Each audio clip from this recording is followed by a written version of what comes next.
ॐ श्री महाप्रज्ञ गुरवे नमः। जिसके सांसों में रहता है शाश्वत शांति का स्पंदन, उस महाप्रज्ञ को वंदन, उस महाप्रज्ञ को वंदन। सत्य अहिंसा अनेकांत को अर्पित जिसका तन मन, उस महाप्रज्ञ को वंदन, उस महाप्रज्ञ को वंदन।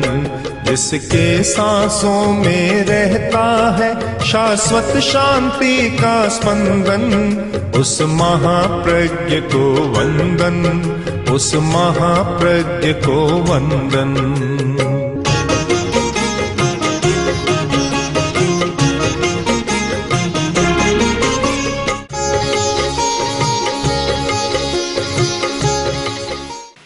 अज्ञान एक समस्या है, क्योंकि अज्ञानी आदमी गलत काम भी कर लेता है, पता भी नहीं, जानता भी नहीं कि यह गलत है। सबसे बड़ी बात तो यह है, करता है ये दूसरे नंबर की बात। पहली बात यह है कि उसे पता नहीं कि यह करना नहीं अच्छा नहीं है, वह करता है, उसको समझता भी नहीं कि यह बुरा है।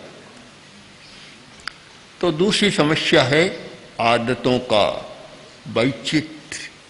आदतें अनेक प्रकार की होती हैं। आदमी आदत के कारण कार्य करता है, जैसी आदत हो गई। तो शिक्षा का काम अज्ञान को मिटाना है, वैसे ही आदतों को बदलना भी है। मूल वृत्तियों का मार्गांतरीकरण और शोधन करना भी है। मनोविज्ञान में कुछ मूल वृत्तियां मानी गई है, और कर्मशास्त्रीय भाषा में हम उनको कहें तो मोह कर्म की प्रकृतियां हैं। कुछ होता है, मूल संस्कार होता है। भूख प्यास तो है ही, इसके सिवाय कुछ मान जैसे संघर्ष, काम, इच्छा आदि आदि, ये मूल प्रवृत्तियां हैं। इन मूल प्रवृत्तियों का शोधन करना है। इन मूल प्रवृत्तियों के आधार पर आदतें बनती है। उन आदतों का भी शोधन करना, बदलना आदतों को। आदत कोई वस्तु सापेक्ष नहीं है। एक कंजूस आदमी है, कंजूसी की आदत है, इसका मतलब यह नहीं कि उसके पास नहीं है, धन तो है, पर आदत है। आदत और वस्तु दो हो जाते हैं। आदत हो गई, कुछ लोग कहते भी है क्या करें हम जानते हैं, पर आदत ऐसी पड़ गई, आदत छूटती नहीं है। ऐसी आदत हो गई, लड़ाई झगड़ा करने की भी आदत हो जाती है, करने का कोई मतलब नहीं, पर लड़ाई की आदत हो जाती है। पंचायती करने की भी आदत हो जाती है, हस्तक्षेप करने की भी आदत हो जाती है, और बिना मतलब उलाहना देने की भी आदत हो जाती है। अलग अलग प्रकार की आदतें हैं। एक धनी आदमी सब्जी लेने गया तो भिखारी खड़ा था। वह बोला, शेठ जी आप तो बहुत धनी हैं, ऐसे फटे हुए कपड़े पहनकर क्यों आते हैं? तो धनी आदमी बोला, कभी सब्जी सस्ती मिल जाए, बढ़िया कपड़ा पहनकर आऊँगा तो सब्जी महंगी मिलती है, इससे सस्ती मिल जाती है। तो सस्ती लेना आपको अच्छा लगता है? आप हाँ बहुत अच्छा लगता है।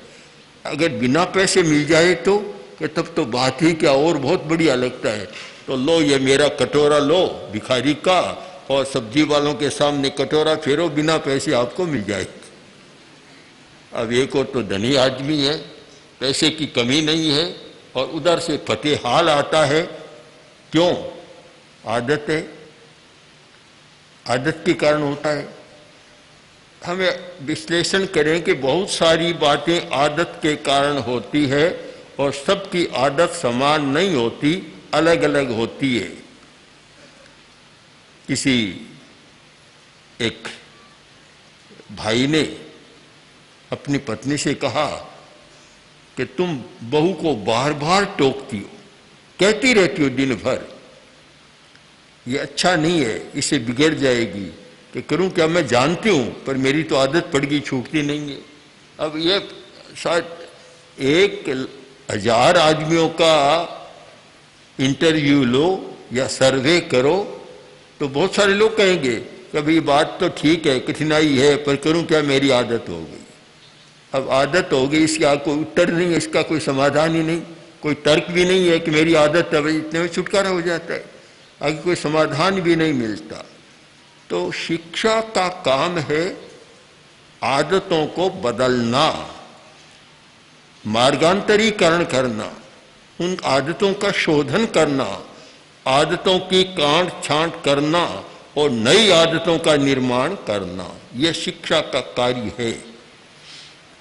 वर्तमान में तो देखता हूं कि अज्ञान निवृत्ति तो बहुत अच्छी हो रही है, किंतु आदतों का निराकरण या परिवर्तन यह तो शायद अभी शिक्षा के साथ जुड़ा हुआ नहीं है। हम आदतों पर विचार करें कि विद्यार्थी अलग अलग प्रकार के होते हैं। किसी में क्रोध करने की आदत है, किसी में अहंकार की आदत है, अहंकार से कुछ आदतें बन गई, कभी झुक ही नहीं सकता। किसी में प्रमाद है और किसी में आलस्य है, अलग अलग आदतें हैं। उनको कैसे बदला जाए और उनको पहले समझा जाए कि शिक्षार्थी में ये आदतें हैं, ये शिक्षा में बाधक होती हैं, इसलिए इनका परिवर्तन होना चाहिए। बहुत सुंदर उत्तराध्ययन में कहा गया, थंभा कोहा पमायेनम रोगेणा लस्सयेन। ये 5 कारण ऐसे हैं जिससे शिक्षार्थी ठीक शिक्षा ग्रहण नहीं कर सकता। यही शिक्षा न लभई, शिक्षा प्राप्त नहीं होती। 5 कारण। पहला कारण है थंभा, खंभा, प्राकृत का शब्द है थंभा और इसको हिंदी का बना लो खंभा। खंभे की तरह अकड़ कर रहना जानता है, झुकना बिल्कुल नहीं जानता। वह व्यक्ति शिक्षा के योग्य नहीं बनता और यह आदत शिक्षा में बहुत बाधा डालती है और अगर न बदले तो फिर पूरे पारिवारिक जीवन में भी दुख पैदा करती है। अहंकार बहुत बड़ी समस्या है। अहंकार चाहे पिता में हो, चाहे पुत्र में हो, सास में हो या बहू में हो, अहंकार हमेशा समस्या पैदा करता है, कोई समाधान नहीं होता। एक महिला में अहंकार बहुत था, घर में बहुत लोग थे काम करने वाले नीचे, पर वह अपनी बात को हमेशा आगे रखती, दूसरे की बात को चलने नहीं देती। अब बात साधारण सी है, आ रही थी और रास्ते में एक परिचित महिला मिली और बोली, बहन जी क्यों, आपको तो पता ही है मैं आपके घर रोज छाछ लेने जाती हूँ, आज भी छाछ लेने गई थी तो मिल गई क्या? मिली नहीं। क्यों? कि बहू जी ने कहा कि आज तो बिलोना नहीं किया। बस अहंकार का नाग फफकार उठा। कौन होती है बहू कहने वाली? घर की मालकिन तो मैं हूं, वह कौन होती है? चल मेरे साथ अभी मिल जाएगी। साथ ले लिया, घर पर गए और पता तो था ही, इधर उधर बर्तनों को टटोला और आकर बोली कि भाई आज तो खाली जाना पड़ेगा क्योंकि बिलोना नहीं हुआ। कि ये बात तो बहू जी ने कह दी थी कि भाई कौन होती है कहने वाली? मालिक तो मैं हूं, मैं कहूंगी तब होगी, उसके कहने से क्या होगा? अब ये क्या है? स्तब्धता, अकड़न, अहंकार। अब जहां अहंकार है वहां एक प्रकार से लज्जित भी होना पड़ता है, असफल भी होना पड़ता है। तो वह बोली कि भाई ये बात तो पहले ही कह दी थी, मुझे क्यों खोटी किया? गई वापस तू लेकर आई। तो अहंकार है तो फिर ऐसी घटनाएं घटित होती है। बहुत बड़ी बाधा है एक शिक्षा प्राप्त करने में, अहंकार।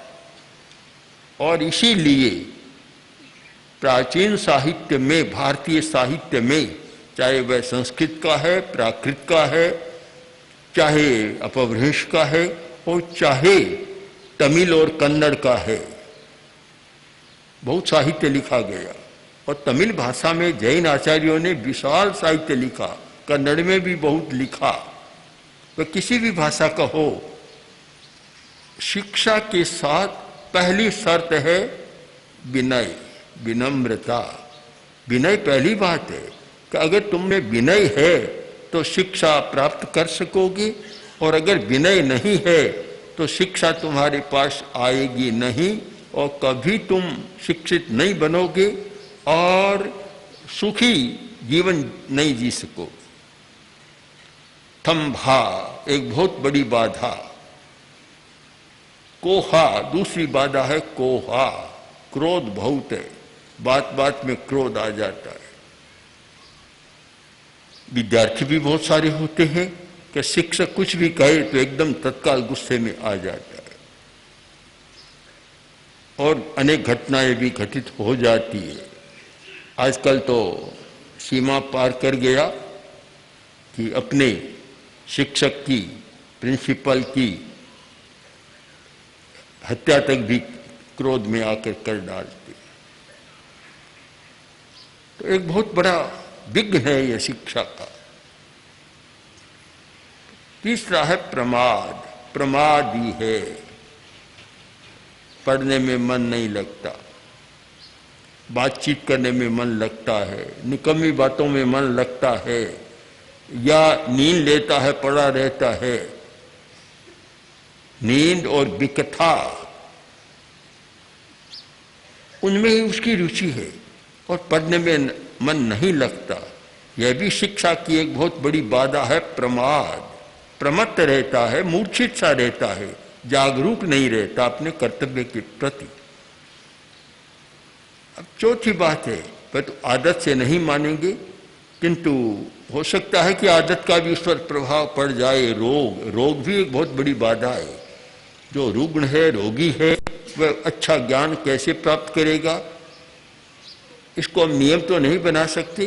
कुछ रोगी भी बहुत आगे बढ़ जाते हैं, बहुत बड़े वैज्ञानिक और विद्वान बन जाते हैं, किंतु इसको आदत में न शामिल करें। पर एक बाधा सामान्यतः है, और एक बाधा है आलस्य। आलस्य, एक लड़का इतना आलसी था कि पढ़ना ही नहीं चाहता, मन ही नहीं लगता।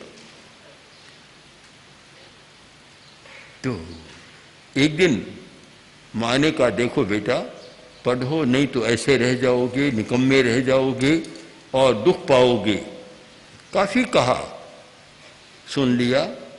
फिर बोला, माँ, नरक में विद्यालय होते हैं क्या? माँ ने कहा, नहीं होते। तो फिर लोग नरक में जाने से क्यों डरते हैं?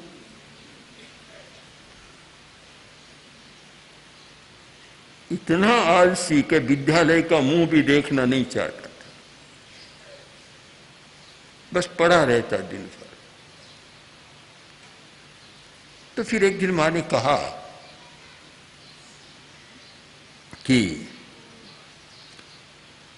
देखो, जाओ, क्या तुम्हारे पास पेंसिल नहीं है? कि है। कॉपी नहीं है? कि है।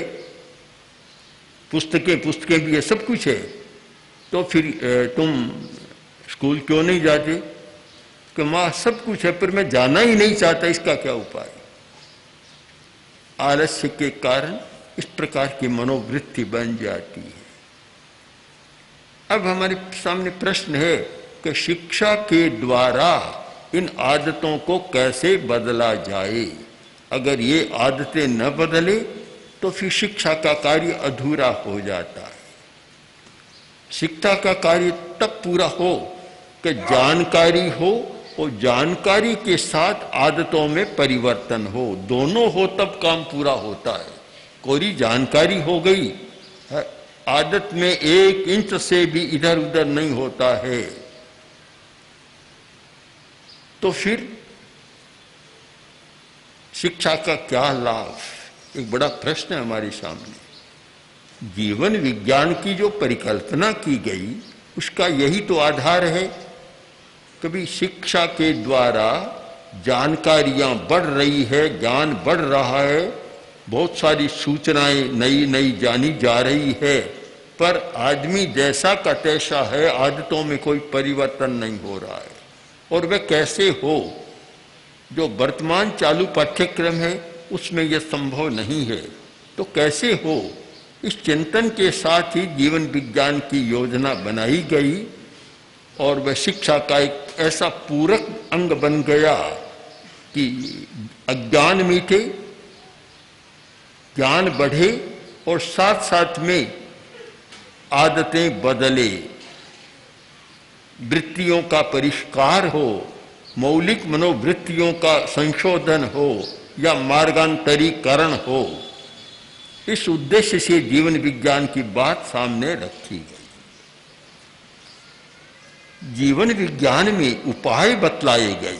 उपाय कि अहंकार को कैसे कम किया जा सकता है, क्रोध की आदत को कैसे बदला जा सकता है, प्रमाद को कैसे बदलकर और जागरूकता को बढ़ाया जा सकता है, और आलस्य को दूर कर कैसे स्फूर्तिमान स्वतः स्फूर्त व्यक्तित्व का निर्माण किया जा सकता है। ये सारे उपाय हैं। आदतों का बदलना केवल शाब्दिक व्यापार नहीं है, केवल शब्दों से कोई आदत नहीं बदलती, उसके लिए चेतना का रूपांतरण करना होता है। और चेतना का रूपांतरण करने के लिए एक अभ्यास पद्धति का सहारा लेना होता है। अभ्यास करें और अभ्यास के द्वारा चेतना का रूपांतरण हो, उसके बिना संभव नहीं है। सबसे कठिन काम है आदतों को बदलना, बहुत कठिन काम है। और बहुत लोग जानते ही हैं, मानते भी हैं। कभी हर बात में क्या करूं, अच्छा तो नहीं है पर मेरी आदत है। ये दोहाई तो शायद 1000 में 990 की सुनने को मिल जाएगी, 10 मुश्किल से नहीं मिले। मेरी आदत है, क्या करूं। कोई लोग यहाँ तक मैं आदत से लाचार हूँ, ये खाते हैं ना पान पराग, जर्दा, तंबाकू, खैनी, उनसे कहा जाए कभी ये छोड़ दो, अच्छा नहीं है, बीमारी का मैं जानता हूँ कि बीमारी बढ़ती है, पर क्या करूँ, आदत से लाचार। अब इसके आगे कोई उत्तर नहीं है। बस जब आदत की लाचारी है तो फिर क्या किया जाए? तब फिर प्रयोग की बात आती है। और यह समझ लेना है, पहली बात तो यह समझ में आ जाए कि आदतों को बदला जा सकता है। यह पक्का विश्वास हो जाए, यह सच्चाई समझ में आ जाए कि आदतों को बदला जा सकता है। यह विश्वास पहले पैदा करना है कि तुम बदल सकते हो, आदतों को बदल सकते हो। यह कोई लोह की लकीर नहीं है, कि लक्ष्मण रेखा नहीं है कि जिसको लांघ न सके या बदल न सके। बदल सकते हैं, क्योंकि आदतें एक प्रकार की नहीं होती, उनमें तारतम्य होता है, मात्रा भेद होता है, और उसका हम कर्मवाद के आधार पर बहुत अच्छा ज्ञान कर सकते हैं। क्रोध है, एक क्रोध होता है जल की रेखा के समान, पानी में लकीर खींची और दूसरे क्षण कुछ भी नहीं। एक होता है मिट्टी की रेखा के समान, बालू की रेखा में। अब बालू में कोई रेखा खींची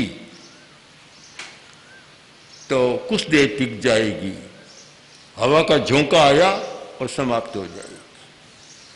एक है चिकनी मिट्टी की रेखा के समान, उसमें खींच दो तो हवा भी उसको नहीं, काफी समय तक वह टिक जाएगी। और एक रेखा है चट्टानी रेखा, चट्टान पर पत्थर पर खींची हुई रेखा, जो लंबे समय तक टिक जाती है। क्रोध भी एक जैसा नहीं होता, क्रोध की आदत भी एक जैसी नहीं होती।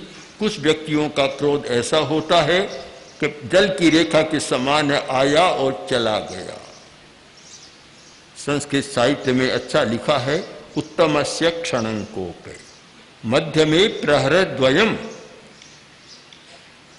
अधमस्याहोरात्रम और जीवनांत मधमाधमे, जीवांत मधमाधमे व प्राणांत मधमाधमे। उत्तम आदमी का क्रोध क्षणिक होता है, बस एक क्षण आया, दूसरे क्षण में बिल्कुल शांत। जो मध्यम कोटि का आदमी है, दोपहर तक क्रोध गुस्सा ठीक जाता है, दोपहर तक तो कोई सामने न जाए तब अच्छा, सामने जाते ही फुफकार उठता है दोपहर तक। जो अधम आदमी है उसका दिन रात टिक जाता, एक दिन रात तक टिकता है। और जो अधम से भी अधम है, प्राणांतम, जीवन भर नहीं, बस गांठ खुलती नहीं है कभी। 4 कोटि के लोग हो गए, उत्तम, मध्यम, अधम और अधमाधम, अधम से भी अधम। तो क्रोध 4 प्रकार का हो गया कि जो जल की रेखा है तो मानो उत्तम आदमी का क्रोध है कि आया चला गया, एक क्षण भी नहीं टिका। और बालू की रेखा जैसा है तो मान लो दोपहर टिक गया, कुछ देर बालू की वह टिक गई।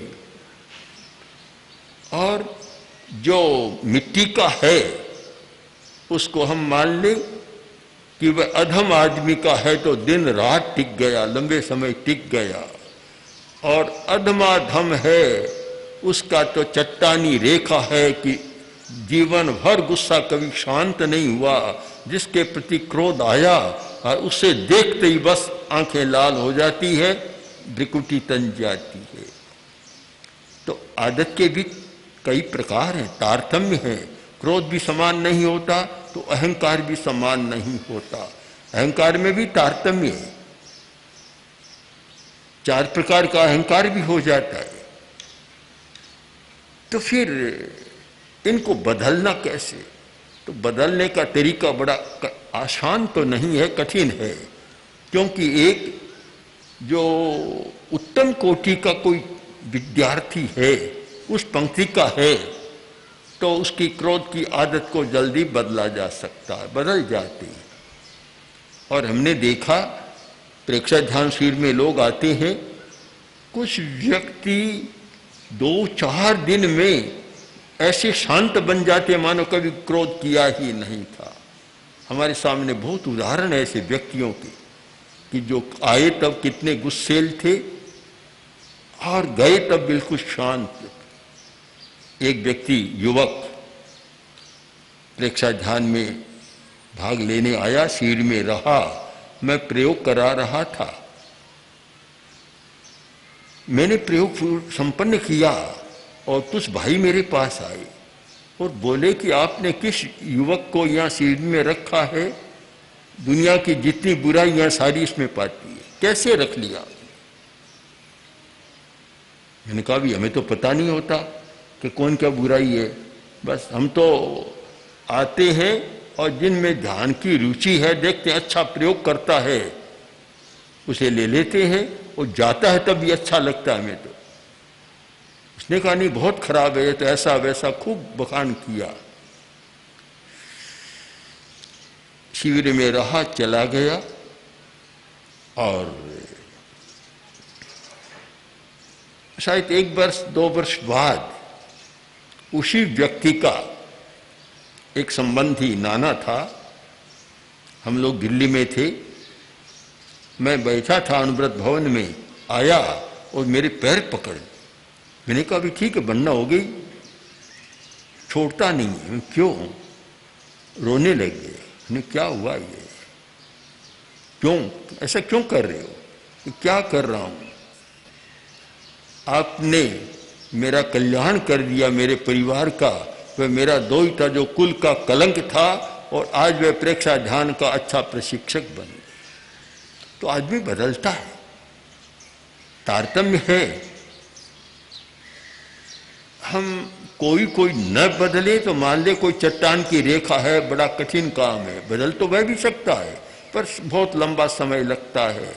किंतु बहुत लोग तो ऐसे आते हैं, कोई जल की रेखा जैसा आता है, कोई बालू की रेखा जैसा आता है और कोई मिट्टी की रेखा जैसा आता है। तो मान लें कि 75% तो परिवर्तन योग्य व्यक्ति आते हैं और 20-25% ऐसे होते हैं जिनमें कठिनाई होती है, पर उनको भी बदला जा सकता है, लंबा समय लगे भले। ओम श्री महाप्रज्ञ गुरवे नमः। गुरवे नमः, गुरवे नमः।